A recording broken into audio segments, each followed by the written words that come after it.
Hello, this is Professor James Strickler, and this is a course in American government.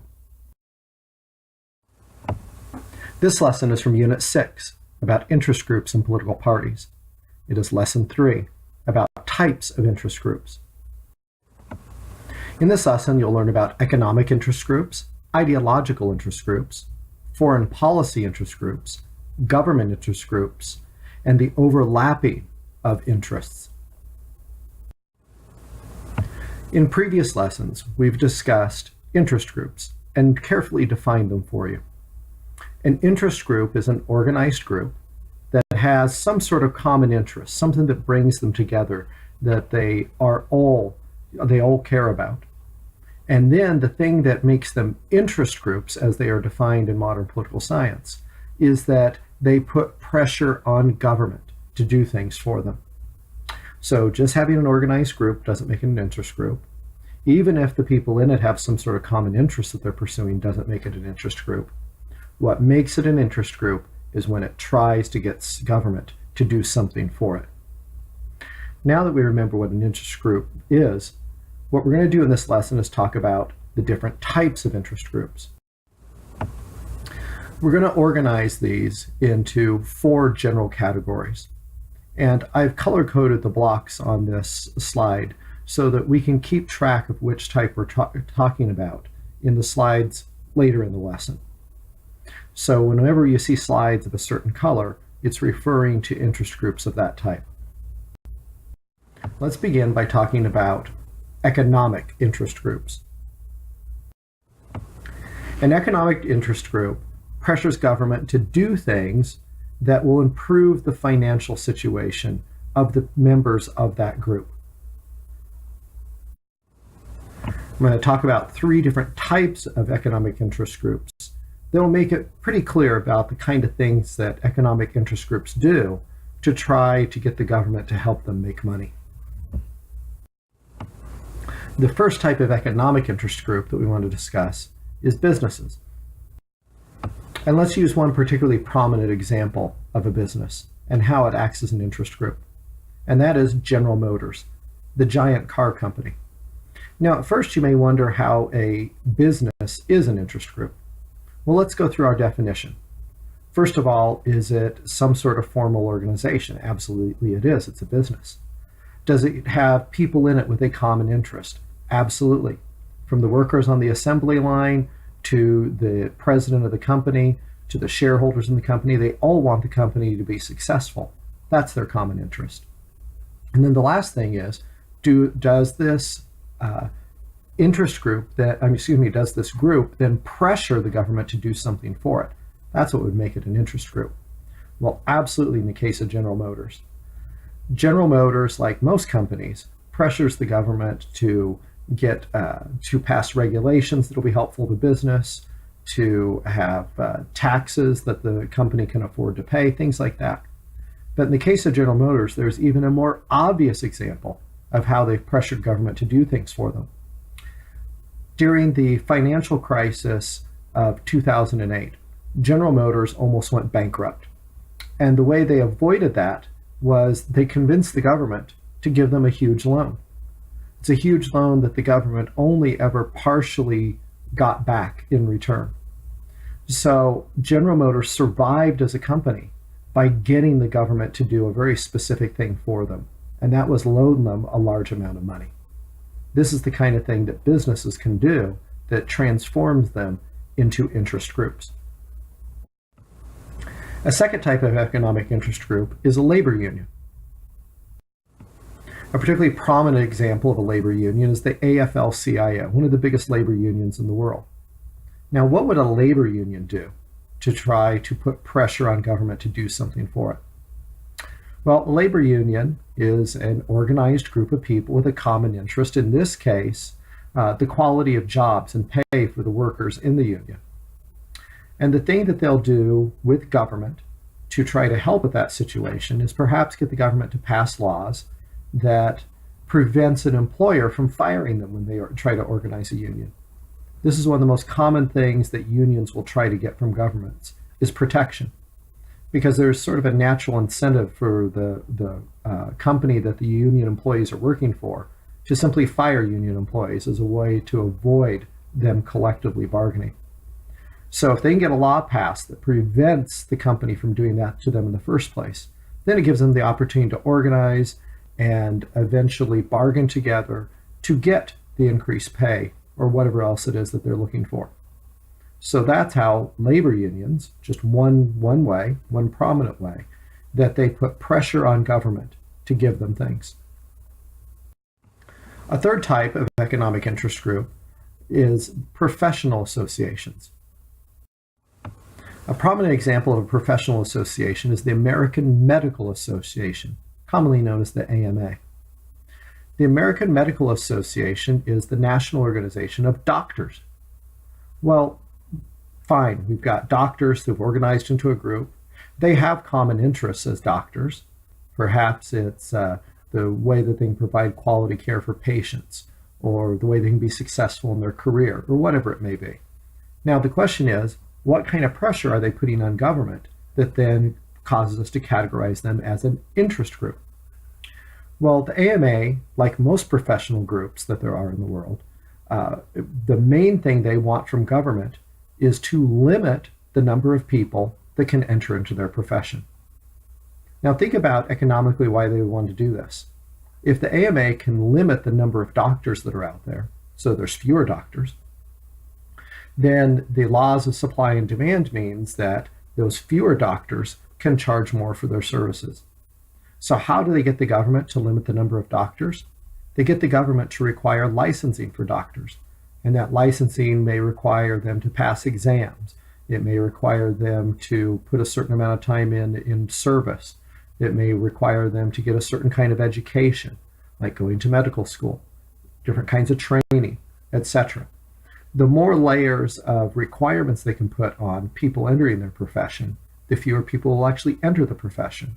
And then the more money they can charge for their services. Okay, that does it for types of economic interest groups. Now we're going to move on to another general category of interest groups, ideological interest groups. Let me begin that discussion by reminding you what ideology means. This is a concept that was discussed much earlier in the course. An ideology is a person's worldview, or their framework of how they think the world should be. And then that determines what they think government should do to try to help them create that ideal world that they want. So an ideological interest group is an interest group that puts pressure on government to implement policies that will create that ideological worldview that they want. Let's take an extreme example. If somebody believes in the absolute equal distribution of all property, then they would probably be a communist and would want a communist government that would come in and force rich people to give things up to poor people, that sort of thing. That's what ideological interest groups do, is they pressure the government to implement their ideological positions. An example of that is the American Civil Liberties Union, commonly known as the A.C.L.U. It's an interest group that looks around in America for things, situations where they believe somehow somebody's rights are being violated. And then what they do is they bring suit against whoever's violating them. So they're making use of the court system in order to try to mold society to fit what they want. Now, the A.C.L.U, as an example, when I was an undergraduate, brought lawsuit against the university that I attended. They brought the lawsuit because the dormitories at my university were divided by gender. There were separate dormitories for men and women. And in the A.C.L.U's worldview, that's not treating men and women equally. If they're actually being treated equally, according to the A.C.L.U, they should be able to live together. And so they brought a suit against the university to try to stop them from having separate dorms. Well, in the end, they lost the lawsuit, but whether they won or lost, it's still an example of the kind of thing that the A.C.L.U does.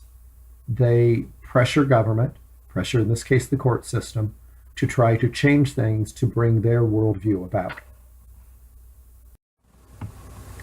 Another general type of interest group is foreign policy interest groups.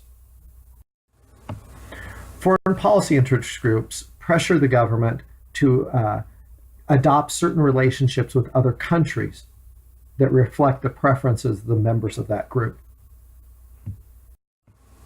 A good example of this would be the United States' relationship with the country of China. Now you may say, wait a minute. How can a country be an interest group? Well, let's go through our definition of an interest group. First of all, is it some sort of organization of people? Well, obviously, yes, it's a country. Do they have some sort of common interests? Well, yes, they want their country to be prosperous.